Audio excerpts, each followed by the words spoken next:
Si Damian Sizowski ay pinanganak noong 1980 sa Nowy Sącz sa Poland.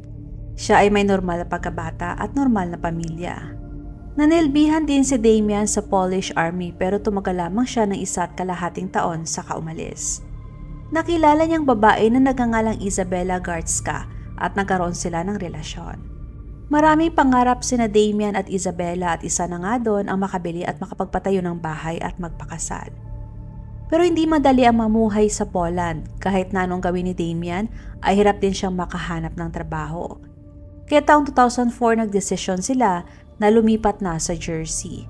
Ito ay isang isla sa English Channel na pag-aari ng British Crown at may mahigit 100,000 na naninirahan. Katunayan ng pagkalipat nila sa isla ay hindi lamang nagkataon dahil ang ama ni Izabela na si Marek ay sa Jersey din naninirahan ng ilang taon na. Dagdag pa doon, ang isla ay may maraming Polish community. Sa kasunod na taon 2005, nagpakasal si Damian at Izabela at sila nagkaroon ng unang anak na babae na si Kinga. Makalipas ang 3 taon ay biniyayaan ulit sila ng isa pang anak na lalaki na si Kacper. Ang pamilya ay nakatira sa isang apartment na matatagpuan sa St. Helier, ang kapital ng isla. Ang ama ni Izabela na si Marek ay nakatira din sa kanilang bahay. At ayon sa mga residente doon, ang pamilya nito ay maayos kung makisama sa kanilang mga kapitbahay at sa ibang tao. Nagtrabaho si Damian sa construction samantalang si Izabela naman ay sa bahay lang at nag-aalaga ng kanilang mga anak at sa mga gawaing bahay. Noong una ay maayos ang relasyon ng mag-asawa pero habang tumatagal ay parang nanlamig ang kanilang pagsasama. Lalo pa at nalulong sa alak si Damian. Dahil doon ay nag-iba na din ang kanyang pag-uugali. Naging mainitin ang kanyang ulo at mabilis magalit. Nagkaroon na rin siya ng mga kaaway sa isla dahil sa kanyang ugali.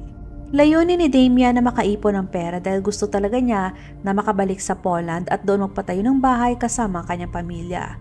At gusto din niya na doon lumaki ang kanilang mga anak. Pero di tulad ni Damian, si Izabela ay wala ng balak pa na bumalik sa Poland dahil para sa kanya, mas komportable ang mamuhay sa Jersey kumpara sa Poland. Sa bagay na yun, hindi sila nagkakasundo na mag-asawa. Kaya mas napapadalas ang kanilang pag-aaway dahil sa iba-iba ang kanilang layunin. Dumating ang 2011 at doon na nagsimulang bumagsak at mas lalong lumabo ang relasyon ng mag-asawang Damian at Izabela. Sa isang argumento, inamin ni Izabela na nagkaroon siya ng relasyon sa ibang lalaki sa loob ng 2 buwan. Sa mga oras na yun ay sobrang nagalit si Damian pero wala siyang ginawa kay Izabela dahil kasama nila ang kanilang mga anak. Mas lumala pa ang sitwasyon nung na-scam si Damian na isang Polish real estate agent na nagnakaw ng 10,000 sterling pounds mula sa kanya.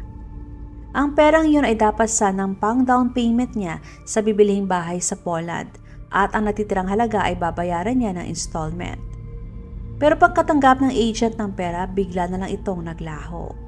Ang ama ni Damian na nakatira sa Poland ay sinubukang tulungan ang anak. Ginawa niyang lahat para matunton ang kinaroroonan ng agent pero hindi siya nagtagumpay. Sobrang naapektuhan si Damian sa nangyayari sa kanyang buhay. Una na doon ang pagtataksil ni Izabela at pangalawa ay ang pagkawala ng kanyang pinaghirapang pera. Dagdag pa doon ang pagkalugmok niya sa alak. Kaya masasabing mas lumala ang estado ng pag-iisip ni Damian. July 19, 2011, nagtangkang magpakamatay si Damian. Uminom siya ng napakaraming gamot pero naagapan siya kaya naisalba ang kanyang buhay.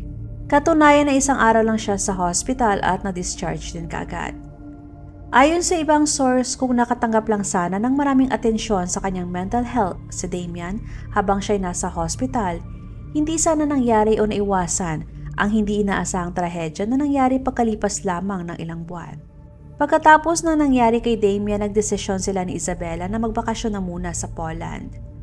Ang intensyon nila ay lumabas man lang sa pang-araw-araw nila na routine at para maibalik nila sa dati ang kanilang maayos na pagsasama at muling maging malapit sa isa't isa. Nanatili sila ng 3 linggo sa Poland at sa mga panahong yon dahil sa kagustuhang makaganti kay Izabela, madalas na lumalabas si Damian para maghanap at magpakasaya kasama ang mga prostitute. Ayon sa pamilya at mga kaibigan ng mag-asawa, sa tingin nila ay maganda naman ang naging resulta ng bakasyon na yon sa dalawa. Pero lingid sa kanilang kaalaman, mas lalo palang lumala ang sitwasyon. Bumalik ang pamilya sa Jersey noong August 14 bandang 8:00 ng umaga. Bumiyahe sila ng halos 23 hours mula sa Poland kaya sobra din silang napagod. Ngunit gayon pa man kahit napagod, nagdesisyon pa rin sila na mag-barbecue nung kaparehong araw bilang celebration na rin. Inimbitahan ni Isabela ang kanyang best friend na si Marta de la Haye at ang 5 taong anak nito na si Julia. Patang 12:30 ay sinundo ni Isabela at ng kanyang ama na si Marek ang mag-inang Julia at Marta. Samantalang naiwan naman sa bahay si Damian kasama ang 2 anak.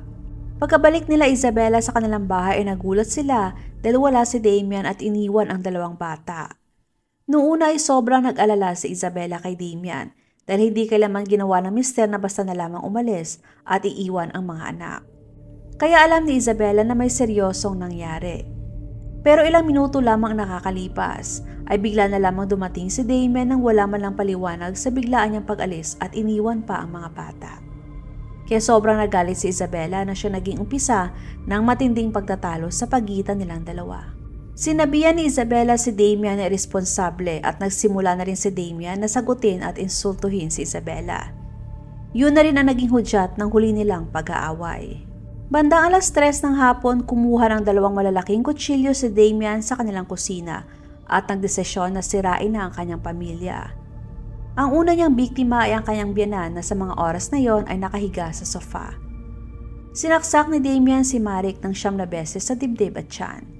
Sinubukan pang gumapang ni Marek para bigyan sana ng babala ang lahat ng tao sa bahay. Pero dahil sa dami ng kanyang sugat ay hindi na niya nagawa pa at binawian ng buhay sa hallway ng apartment. Ang kasunod na biktima ni Damian ay si Isabela na nasa kanilang kwarto. Sinaksak niya si Isabela ng 1 beses dahil gusto niya makita pa nito kung anong gagawin niya sa kanilang mga anak. Kasunod doon ay pumunta si Damian sa kanilang sala kung nasaan ay nandoon ang kanilang mga anak at si Julia na naglalaro. Una niyang inatake si Kinga, ang kanilang panganay na anak. Sinaksak niya ang bata ng 16 na beses. Sinunod niya si Julia at saka si Cockburn na nasa kanyang car seat. Sinaksak niya si Cockburn ng 13 beses. Ang huling biktima ni Damian ay si Marta. Sinubukan pa ni Marta na protektahan ang kanyang sarili pero malakas si Damian.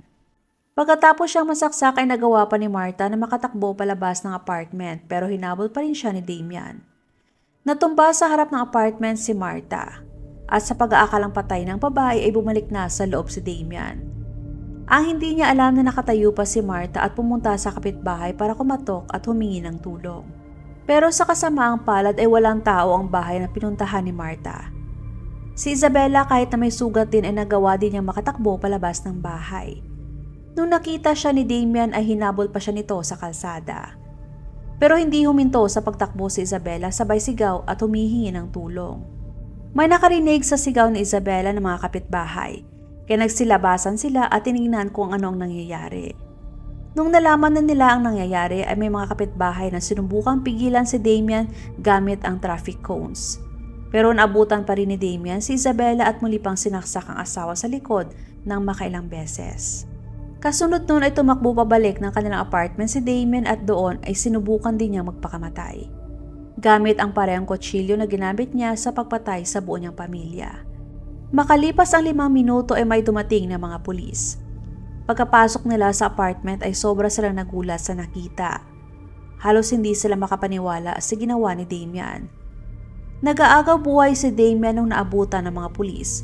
Sinaksak niya ang kanyang dibdib ng ilang beses at nilaslas din niya ang kanyang pulso. Kagad siyang dinala sa hospital pero wala ni isa sa kanyang mga biktima ang nagawang mailigtas dahil sa napakaraming sugat na tinamo. Noong una ang akala ng mga pulis na inatake ng ibang tao ang buong pamilya at isa ring biktima si Damian. Pero nung nakausap na nila ang mga kapitbahay, doon nila nalaman na si Damian pala ang responsable sa krimen. Dagdag pa doon, kinumpirma din ng doktor sa hospital na ang mga sugat ni Damian ay self-inflicted. 1 linggo pagkatapos na nangyari ay inaresto si Damian at kinasuhan sa pagpatay sa 6 na katao. Kumalat ang balita sa buong Jersey. Halos hindi makapaniwala ang mga residente ng nasabing isla dahil sa liit ng kanilang lugar at tahimik sila na namumuhay. Pero binulabog sila ng isang karumaldumal na krimen. Ang katawan ng lahat ng biktima ay inilibing sa Poland. Kasama na doon si Marta at Julia dahil orihinal na nagmula din sila sa Poland. Sinuri ng psychiatrist si Damian, pero ayon sa kanya wala siyang maalala sa lahat ng nangyari. Ayon sa kanya may naririnig siya ng mga boses at itinanggi ang ginawang krimen. Ngunit makalipas ang ilang buwan ay inamin din ni Damian na siyang pumatay. Pero sinabi niya na hindi niya sinasadyang gawin yon. Ayon kay Damian, ilang linggo bagong krimen, sobra na siya naguguluhan at apektado na ang kanyang pag-iisip. May mga naririnig pa umano siya na boses na nag-uutos sa kanya na patayin ang kanyang pamilya. Noong October 29, 2012, si Damian ay sinentensyahan ng life imprisonment. March 31, 2018, 6 na taon matapos masentensyahan, natagpuan na wala ng buhay si Damian sa loob ng kanyang kulungan sa maximum security prison sa Yorkshire. At matapos ang masusing investigasyon ng mga pulis, nalaman na kinitil ni Damian ang sarili niyang buhay. Please support po my second channel na Usaping Krimen. Salitan ang pag-upload ko sa kada channel, kaya kung gusto niyo na makapanood ng crime story araw-araw, maaari lamang po na i-check ang bawat channel para sa mga panibagong videos. Maraming salamat!